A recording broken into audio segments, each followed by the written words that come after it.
एक छोटे से गांव में प्रभुदास नाम का एक किसान रहता था। उसके पास अपना एक छोटा सा खेत था, जिस पर खेतीबाड़ी करके वो अपने परिवार का गुजारा कर रहा था। प्रभुदास इतना गरीब था कि उसके पास अब खेत जोतने के लिए बैल तक नहीं थे। जब भी खेती करने का समय आता, वो इधर उधर लोगों से उनके बैल मांगता। ऐसा ही इस बार भी हो रहा था। भाई प्रभु, कितने साल हो गए तुझे एक बैल का जोड़ा नहीं खरीदा गया। अब तू खुद सोच कर देख, मैं अपने खेतों में जोतूं या तेरे बैलों को देखूं। अभी नहीं चाहिए, पहले तुम अपने खेतों में काम कर लो, उसके बाद मैं अपने खेतों को जोत लूंगा। बस इस बारी अपने बैलों का जोड़ा मुझे दे दो।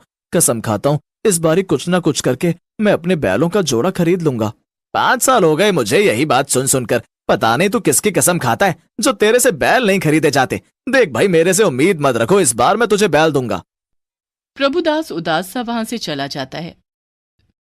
मुंह लटकाने से क्या होगा? तुमसे भी तो एक बैल का जोड़ा नहीं खरीदा जा रहा। मालती, तू भी मुझे बातें सुना ले। पता तो है तुझे कि नहीं खरीद सकता। मेरे खेत से इतनी आमदनी नहीं होती और तुझे पता है बैलों का जोड़ा हजारों में आता है। रहने दो, हर बार कहती हूँ दो छोटे छोटे बछड़े खरीद लो, उन्हें पाल पोस कर बड़ा करेंगे तो बैल ही बनेंगे। पर नहीं जी, मेरी ये बात भी तुम्हें बुरी लगती है। अब भुगतो। प्रभुदास को मालती की बात बिल्कुल सही लगती है। मन ही मन सोच लेता है कि इस बारी खेती से जो भी पैसा आएगा वो उनसे दो छोटे बछड़े खरीद लेगा। फिर जैसे तैसे करके प्रभुदास किसी न किसी तरह अपने खेतों में खेती कर लेता है। और जब फसल पकने का समय आता है तो इस बार तो कुछ भी हो जाए, वो 2 बछड़े जरूर खरीदेगा। प्रभुदास अपनी तैयार फसल को बेच देता है और उनसे मिले पैसों से वो दो छोटे बछड़े खरीदने के लिए चल देता है। लेकिन जब वो उस आदमी के पास पहुंचता है तो मेरे भाई, मैं सही दाम बता रहा हूँ, 2 साल में ये हट्टे कट्टे बैल बन जाएंगे। देख लो भाई, मैंने 50,000 से कम तो नहीं दूंगा। आप तो मेरी मजबूरी का फायदा उठा रहे हैं, वरना इतने छोटे बछड़ों के दाम तो 20,000 से ज्यादा नहीं होने चाहिए। ना भाई, मेरी जेब से 50,000 नहीं निकल सकते, इसलिए तुम अपने बछड़े अपने ही पास रखो। प्रभुदास उदास अपने घर आ जाता है। वो सारे पैसे मालती को पकड़ा देता है। जितने पैसे मैंने तुझे दिए हैं, इतने पैसों में जोड़ा आ रहा था। अब तू ही बता, मैं जोड़ा खरीद के लाता या अपना घर बार देखता। पर एक बात कहूं मालती, सचमुच में वो दोनों बछड़े थे बहुत सुंदर। क्या सुंदर आंखें थीं, चौड़ा माथा, छोटे छोटे सींग।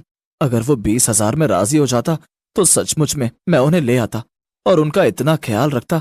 तुम देखती 2 साल में ऐसे हट्टे कट्टे बैल बन जाते। ये सुनकर मालती भी उदास हो जाती है।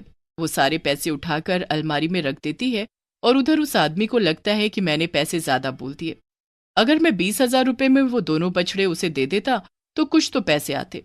इसलिए वो अगले दिन सुबह सुबह दोनों बछड़ों को लेकर प्रभुदास के घर पहुंच जाता है।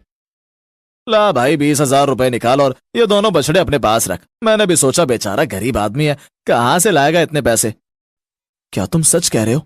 अब सुबह सुबह मैं यहाँ पर तेरे साथ में मजाक करने तो आया नहीं हूँ, बछड़े भी साथ लेकर आया हूँ। ला भाई, टाइम खराब मत कर, जल्दी से 20,000 रुपए निकाल और ये बछड़े पकड़। प्रभुदास मालती से पैसे मांगता है और उन बछड़ों को ले लेता है।